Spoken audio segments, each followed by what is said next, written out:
Subscribe button दबाएं, लाल वाली घंटी दबाएं और फिर वीडियो को देखना शुरू करें। नमस्कार, मैं विक्रांत सिंह आप सभी का स्वागत करता हूं द रोस्टेड जर्नलिस्ट में। दोस्तों, 27 दिसंबर से लगातार हमारे देश के अंदर में हिजाब रॉ ने सिर्फ और सिर्फ अपनी जिद के चलते एक अलग सा कानून बनाने की मांग की। उन्होंने कहा कि हमें हिजाब को लेकर स्कूलों में आने की अनुमति दी जाए। हालांकि स्कूल प्रशासन पहले ही इस बात को बता चुका था और ये बात आज से पहले कभी नहीं उठाई गई थी, लेकिन अचानक ये एक माहौल बनाने की कोशिश कुछ मुसलमानों की तरफ से की गई, क्योंकि वो एक पर्टिकुलर, जैसा कि हमने अपनी पिछली वीडियो में भी बताया था, कि एक ऐसे पॉपुलर फ्रंट ऑफ इंडिया ऐसे संगठन के मेंबर हैं जो संगठन भारत के अंदर लगातार कुछ असंवैधानिक गतिविधियों में शामिल है। एक ऐसा संगठन जिसको पहले ही भारत सरकार प्रतिबंध लगाने की प्रक्रिया शुरू कर चुकी है, और उसी संगठन का campus front of India student wing, जिसने हिजाब के एक मुद्दे को उठाकर भारत के अंदर और ख़ास तौर से कर्नाटक के अंदर एक अजीब सा माहौल बनाने की कोशिश करी, और वो उस माहौल में काफ़ी हद तक कामयाब भी हो गए। उसका एक कारण है कि जितने भी आप देख पा रहे हैं कि यूट्यूबर ज़्यादातर जो अपने आप को आज़ाद पत्रकार बताते हैं, वो लगातार ऐसे मुद्दों को अपने चैनलों के माध्यम से उठाकर सौहार्द बिगाड़ने की कोशिश कर रहे हैं। इसमें कोई दो राय नहीं है। लेकिन अब ये मामला इतना ज़्यादा गंभीर हो चुका है, क्योंकि अभी आज की अगर हम बात करते हैं तो आज ही हर्ष, जो बजरंग दल का एक सदस्य है, उसकी कुछ मुस्लिमों ने चाकू से गोदकर हत्या कर दी है। ये मामला सुर्खियों में तब आया जब ट्विटर पर लोगों ने अपना गुस्सा दिखाया, और अब ट्विटर पर सबसे तेजी से अगर कुछ ट्रेंड कर रहा है तो वो हर्ष का मुद्दा है। और आपको मालूम होगा, ये कोई पहला मुद्दा नहीं है। आपने देखा था कि दिल्ली दंगों में भी अंकित सक्सेना, कितने निर्दोष हिंदुओं की जाने गई, मारा गया उनको। और ऐसे ही पालघर हो या और दूसरे मुद्दे हो, आप देखेंगे कि हर जगह पर कहीं ना कहीं ये मामला सामने आता ही है जहां पर हिंदुओं की हत्या होती है। लेकिन उसके बाद विक्टिम कार्ड जो है वो खेलने का काम भी यही लोग करते हैं। ये लोग अपने आप को बताते हैं कि पहले हम आपको मारेंगे, उसके बाद हम कहेंगे कि हम ही खतरे में हैं। तो ये बात हमें समझने की ज़रूरत है कि आखिरकार ऐसी क्या मानसिकता लेकर ये इस समय हमारे देश में सौहार्द बिगाड़ने की कोशिश कर रहे हैं। और देखिए, मैं ये कहता हूँ कि आज जो वाक़या हुआ है, इससे पहले अभी रिसेंट में एक वाक़या हुआ लावण्या का जो वाक़या हुआ, उस पे भी अभी तक कोई ऐसी जांच शुरू नहीं हो पा रही है जिससे लावण्या को न्याय मिल सके। तो मतलब कहने का कुल मिला के ये है कि हम लगातार एक ऐसे कानून की मांग कर रहे हैं जो वाकई में हर धर्म, हर मजहब, हर जाति को एक समान अधिकार देगा।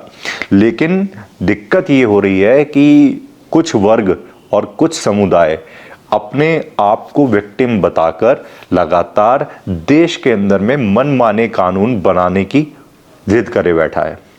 और वो ऐसी जिद है कि उस जिद के कारण लगातार देश के अंदर में सौहार्द बिगाड़ने, माहौल बिगाड़ने का काम किया जा रहा है। आज कर्नाटका में जो ये हादसा हुआ, उसके बाद लगातार कर्नाटका के अंदर ये देखा जा रहा है कि किस तरीके से वहाँ पर हिंदू मुस्लिम के दंगों को भड़काने का काम किया जा रहा है। और ये बात तभी समझ में आ गई थी जब ये बात हिजाब से उठकर इस तरीके से मुद्दे सोशल मीडिया पर आने लगे थे कि जैसे मानो ये कोई सोची समझी साजिश है जिसके तहत देश के अंदर में माहौल बिगाड़ने की कोशिश की जा रही है। इस बात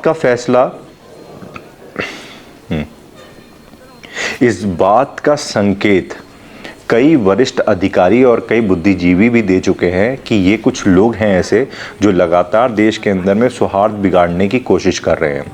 और क्योंकि ये फंडिंग जो है ये इनको बाहर पाकिस्तान से हो रही है या फिर और कई देश ऐसे हैं जो नहीं चाहते कि भारत में लोग एकजुट रह पाएं, सौहार्द बिगाड़ने की कोशिश कर रहे हैं। और सबसे बड़ी बात है कि सरकार में जो सरकार आज तक जिस सरकार में कोई दंगा नहीं हुआ उस सरकार में दंगे करा के ये लोग ये कोशिश कर रहे हैं कि किसी तरीके से सरकार को गिराया जाए। तो एक बात बहुत साफ है कि इन लोगों की मानसिकता ये है कि ये हिजाब, क्योंकि ये खुद भी हिजाब नहीं पहनते। एक लड़की है मुस्कान, जिसका वीडियो सबसे ज़्यादा वायरल हुआ और उसकी कुछ फ़ोटो भी सोशल मीडिया पर वायरल हुई। देखा गया कि सोशल मीडिया पर तो वो हिजाब पहनने की जिद कर रही हैं, स्कूल में भी हिजाब पहन के जा रही हैं, लेकिन बाहर खुलेआम बिना हिजाब के घूम रही हैं। यानी कि एक बात बहुत साफ है कि मानसिकता इनकी बिल्कुल साफ है। ये लोग हिजाब को नहीं समर्थन देना चाहते, ये लोग समर्थन देना चाहते हैं ऐसे मुद्दों को जिन मुद्दों को संवैधानिक तौर पर देश के अंदर अनुमति नहीं है, लेकिन ऐसे मुद्दों को ये उठाना चाहते हैं। इनके निजी कानून हैं। अगर देखा जाए तो आज देश के अंदर में संविधान है और एक संविधान एक कानून, इस तरीके की सोच अभी तक चलती आई है, लेकिन ये सोच ही रह गई है, ये प्रक्रिया में कन्वर्ट नहीं हो पाई है। तो ये प्रक्रिया कब लागू होगी? जब हमारे देश में यूनिफॉर्म सिविल कोड आएगा। ये प्रक्रिया तब बेहतर होगी जब हमारे देश में जनसंख्या नियंत्रण कानून आएगा। और ये दोनों कानून लाने के लिए हमें, मैं आपको साफ शब्दों में ये बात कहता हूं कि कोई भी विपक्ष की पार्टी ऐसी नहीं है जो ये कानून ला सके। भाजपा एकमात्र विकल्प है जो ये कानून ला सकती है, क्योंकि उन्होंने अपने मैनिफेस्टो में भी ये बात कही है। दूसरी बात, उनकी विचारधारा भी इन्हीं कानूनों से मिलती जुलती है। और तीसरी सबसे बड़ी बात, ये कानून केवल और केवल राष्ट्रीय स्तर की जो पार्टी है वही ला सकती है। और राष्ट्रीय स्तर की जो पार्टी है वो या तो कांग्रेस है या तो बीजेपी है। और कांग्रेस और बीजेपी की विचारधाराओं में ज़मीन आसमान का अंतर है। कांग्रेस ऐसे कानून जिससे देश मजबूत हो कभी नहीं लाएगी, बल्कि जिससे उनका वोट बैंक मजबूत हो, ऐसे कानूनों को लाने के लिए तो वो सुप्रीम कोर्ट के 1985 के शाबानो केस तक के फैसले को बदल सकती है।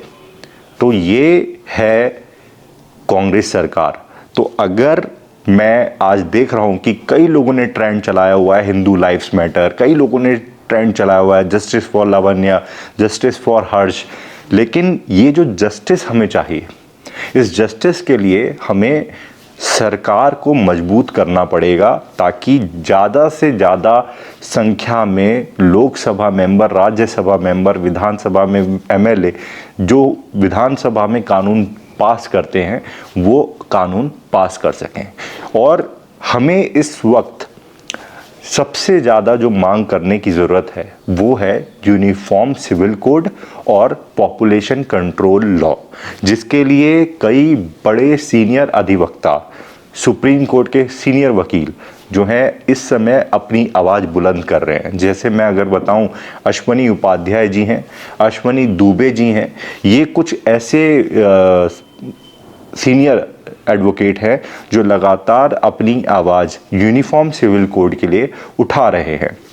और आज तो योगी देवीनाथ जी जो हैं उन्होंने भी यूनिफॉर्म सिविल कोड का मुद्दा उठा दिया है और उन्होंने कह दिया है कि यूनिफॉर्म सिविल कोड को लाने के लिए भले ही सड़कों पर उतरना पड़े, लेकिन यूनिफॉर्म सिविल कोड किसी एक धर्म और एक जाति के लिए नहीं है, बल्कि ये सर्व समाज के लिए है, देश के लिए है। और दोस्तों, इस तरीके के जो प्रकरण हो रहे हैं इनको रोकने का भी काम यूनिफॉर्म सिविल कोड और पॉपुलेशन कंट्रोल लॉ के जरिए बहुत अच्छे तरीके से किया जा सकता है। तो आज जो कर्नाटक में वाकया हुआ इसकी हम निंदा नहीं करते, क्योंकि निंदा बहुत हो चुकी है। अब हम चाहते हैं कि केंद्र सरकार इस पर कड़े से कड़ा एक्शन ले, राज्य सरकार इस पर कड़े से कड़ा एक्शन ले। और साथ ही हम चाहते हैं कि जो इस वक्त माहौल बिगाड़ने की कोशिश कुछ संगठन द्वारा की जा रही है, जिसको आप साफ तौर पर देख सकते हैं कि popular front of India, campus front of India किस तरीके से तमाम विपक्ष के नेताओं के साथ में और कुछ जाने माने गुलाम पत्रकारों के, जिनके यूट्यूब से इस तरीके के मुद्दे लगातार उठाए जा रहे हैं, ऐसे लोगों को जल्द से जल्द उठाकर जेल में बंद कर देना चाहिए। और क्योंकि ये मुद्दा इतना ज़्यादा गरमाया हुआ है, ऐसे में कई ऐसे ट्विटर हैंडल भी हैं जो अफवाहें फैला रहे हैं, जो गलत खबरें फैला रहे हैं, जिसके ऊपर पुलिस भी बोल चुकी है कि ऐसा कोई भी वाकया नहीं हो रहा है, लेकिन फिर भी वो लगातार सौहार्द बिगाड़ने की कोशिश कर रहे हैं। मैं अभी कहता हूँ केंद्र सरकार इस वीडियो को ध्यान से सुने और देखे। और आप लोग, जो लोग इस वीडियो में मेरे माध्यम से जुड़े हुए हैं, मैं आपको कहता हूँ कि आप इस वीडियो को ज़्यादा से ज़्यादा शेयर करें। देखिए, जस्टिस आपको स्पेस पे चिल्लाने से नहीं मिलेगा, आपको जस्टिस सिर्फ ट्विटर चलाने से नहीं मिलेगा, ट्विटर ट्रेंड चलाने से नहीं मिलेगा। आपको जस्टिस मिलेगा जब कानून बनेगा, और कानून बनाने के लिए आपको सरकार से अपनी आवाज़ बुलंद करनी होगी, सरकार को भी मजबूत करना होगा। और उत्तर प्रदेश में, जो कि विधानसभा का सबसे बड़ा गढ़ है और राज्यसभा लोकसभा में भी उसकी सबसे बड़ी भागीदारी है, उस उत्तर प्रदेश सरकार को भी हमको मजबूत करना होगा। तब जाकर हम ऐसे कानून पारित करवा पाएंगे, बनवा पाएंगे, जिससे हमारे देश का उद्धार होगा और सभी वर्ग, सभी जात धर्म का उद्धार होगा। ये नया भारत संविधान के अनुरूप चलेगा, शरीयत के अनुरूप नहीं। और मैं इस बात को भी स्पष्टता के साथ कह सकता हूँ, गज़वाए हिंद का सपना कयामत के दिन तक भी साकार नहीं होगा। 38 आतंकवादियों को फांसी की सजा हाईकोर्ट ने सुनाई। तो इन लोगों की मानसिकता देखिए कि ये लोग उसको चैलेंज करने के लिए सुप्रीम कोर्ट में जा रहे हैं। अब सोचिए, और यहाँ पर मैं गारंटी दे सकता हूँ कि विपक्ष 100% इस पे फंडिंग करेगा और उन 38 आतंकवादियों को बचाने की कोशिश करेगा। लेकिन दोस्तों, अब आपको सोचने की ज़रूरत है और समझने की ज़रूरत है कि अब बात सिर्फ एक धर्म की नहीं है, बात सिर्फ राष्ट्र की है। और राष्ट्र की जब बात आती है तो हम सबको एक होना पड़ेगा, एक साथ आना पड़ेगा और आगे आकर यूनिफॉर्म सिविल कोड और पॉपुलेशन कंट्रोल लॉ के जो कानून है, इनको लागू करने की जो मांग है उसको तेज करना पड़ेगा। अगर आप मेरे साथ हैं तो इस वीडियो को ज़्यादा से ज़्यादा शेयर करें।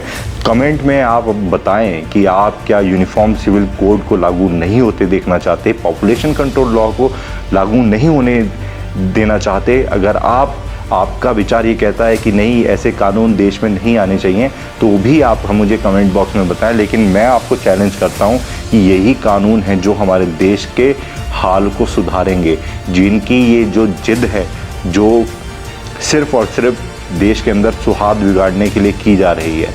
और ये जो ऐसे मुसलमान हैं जिनकी मानसिकता देश विरोधी है, देश के अंदर में सौहार्द बिगाड़ने की है, एक धर्म के लोगों को मारने की है और लिंचिंग करने की है, उन लोगों को भी ये समझ में आ जाएगा कि किस तरीके से हमें देश के अंदर में शांतिपूर्ण तरीके से रहना है। और अगर इस देश में रहना है तो आपको हमारे देश के संविधान, कानून, नियम के तहत रहना पड़ेगा और कायदे में रहना पड़ेगा। वरना कायदे में रखने के लिए जो सरकार इस वक्त बैठी है, वो आपको जानती है कि कायदे में कैसे रखा जाता है। लेकिन जो मेरे देश के अंदर में देश विरोधी ताकतें हैं, जो मेरे देश को लगातार तोड़ने की कोशिश कर रही हैं, जो मेरे देश में सौहार्द बिगाड़ने की कोशिश कर रही हैं, जो मेरे एक धर्म जिसमें मैं पला बड़ा हूँ, जिसमें मेरा अस्तित्व है, हिंदू धर्म, उनके लोगों को अगर लगातार टारगेट करके मारने की कोशिश कर रही है, तो हम भी चुप नहीं बैठेंगे।